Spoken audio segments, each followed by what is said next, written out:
Biden administration, put out by Senator Ron Johnson's office for saving his life. Joining me now with the very latest on his investigation into the shooting is the man himself, Wisconsin Senator Ron Johnson. Senator, thanks very much for being here. Wow, that chart that you gave President Trump ended up being incredibly important. You want to tell us how you gave him that chart real quick? Good morning, Maria. Well, I had an opportunity to fly up to the Green Bay rally with President Trump on April 2nd. I had a bunch of material I covered with him, but one of them was I showed him that chart. He liked it.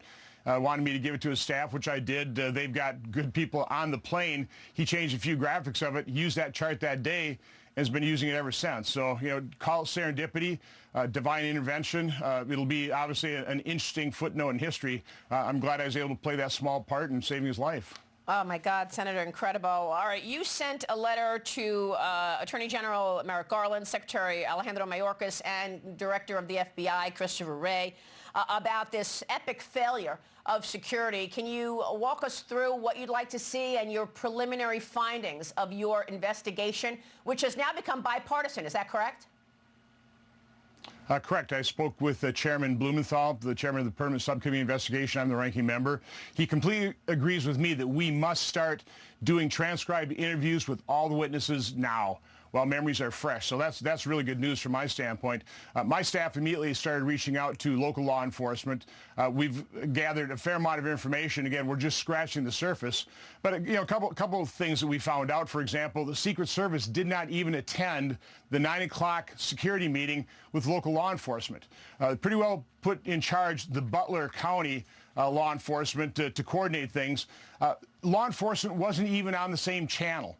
So the SWAT and sniper teams. Just to be clear, Senator, that was a 9 a.m. meeting on July 13th, the day of the shooting.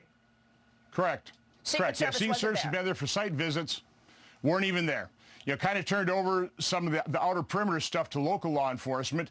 They weren't even on the same security channel. So the sniper and SWAT teams weren't on the same channel as the patrol officers, and they weren't on the same channel as Secret Service. So they had to relay things. You know, one of the things we found out is that you know, we've got a more detailed timeline.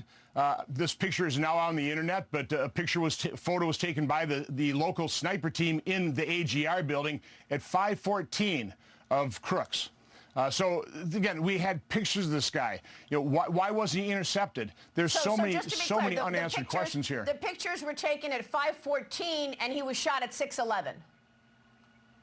Correct. Okay. And again, we've got a more so I'm going to be issuing a preliminary report. It's preliminary. It's just scratching the surface. We're primarily going to release that report to solicit more eyewitness testimony.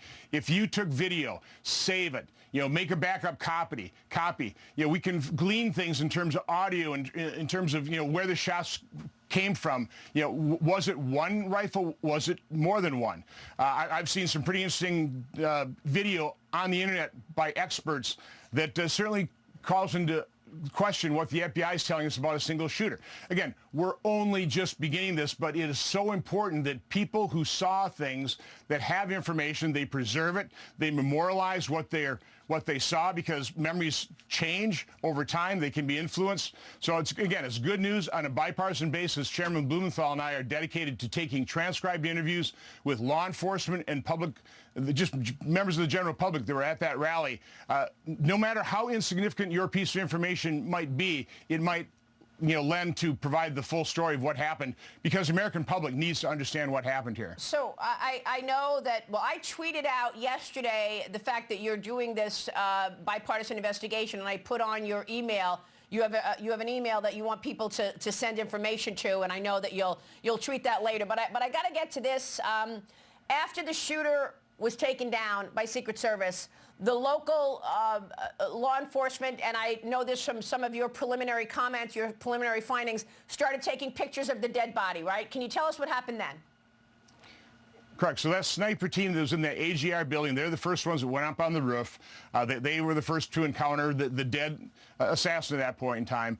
Later on, other people joined them, and you know, somebody told them to send the pictures they had taken to an ATF agent, which I think is very strange. And we called up that ATF agent. That individual said that he was with ATF, and now he's gone dark. We've also reached out to the Secret Service agents in charge on the ground. all we're getting there is the runaround. So we are getting information from local law enforcement, and we appreciate that. But unfortunately, federal law enforcement agents, they're just saying, well, go through your congressional liaison. Again, that's going to be unacceptable. I wish I could rely and have faith in the FBI and the Secret Service to do a truthful accounting of this, but that's not been my experience with the Russian collusion hoax, and for years dealing with federal law enforcement. We need completely separate and independent investigations, and it has to start now. So are you questioning whether or not there was a second shooter? Is that what you're questioning, or if the shooter had a different gun? I saw an extremely convincing video online. I know it's all over the place. There were 3 distinct shots early on, followed by another 5 in more staccato, more rapidly fired, and then the final one, which we believe took the shooter out. How do you explain that? I don't know. I'm not an expert. But the individual putting that video out says it clearly shows that there were at least 3 different weapons fired that day. Again, I don't know, but we can't trust the FBI and the Secret Service to do an honest and open and transparent investigation. That's just a very sad fact. So we've got to rely on other sources, independent, to really find out what the truth of the matter was on Saturday, July 13th. So let me go back to what happened after the shooter is dead. You just mentioned somebody goes up. So this is the guy in the suit who walks up the ladder, goes to the roof, and tells the locals, send those pictures to this cell phone. Who was that person? Well, again, I'm not sure that was the guy. I think another county law enforcement gave the number to the other county law enforcement, the snipers, to send the text. Some guy in a suit walks up the ladder. They believe you Secret Service. I'm not sure where they gave credentials, but that's part of again, Maria, this is so preliminary. I'm issuing this. I'm providing this information, a much more detailed timeline to prompt others to come forward. We need to complete this picture. We have a lot of puzzle pieces to fill in here. Is it odd to you that the locals were being told to send the pictures to the Alcohol, Tobacco, and Firearms Agency, ATF? Where does ATF come in? It's very odd. The oddity starts with the fact that local law enforcement were just tasked with securing the perimeter, told to go cover that AGR building, not really told where to set up, so they set up on the 2nd floor. They went to that AGR building at 10:30 in the morning.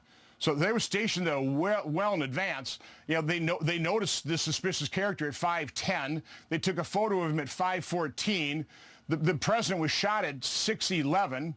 So again, an hour has passed. Again, they don't communicate. They didn't have communication, same channels with their law enforcement patrol officers. They weren't in communication with the Secret Service other than going through the Butler County Communication Center. So again, it's everything you would assume about Secret Service protection of a former president was not true. It didn't happen. It's just baffling to me. It should baffle the American public. That's why we need to find the answers and find out what actually happened here. Senator, before you go, who shot JFK? Well, we don't know. And we still, and one of the reasons I'm hopping on this now is if you read anything about it, the Warren Commission is basically set up to cover up. There was so much evidence that was never even looked at purposefully. So we can't let that happen. The beauty is you didn't have cell phones. You don't have literally hundreds, if not thousands, of recordings of that moment where we can take a look at and we listen to the audio files and we can triangulate to find out where the shots came from, each individual shot. Again, technology is marvelous. We're far advanced than we were in 1963, so we should be able to get to the bottom of this. But again, we need people. Go to our website, contact my office. Let's get the truth. Senator, thank you. We'll be watching your work. A lot of opened questions as a result of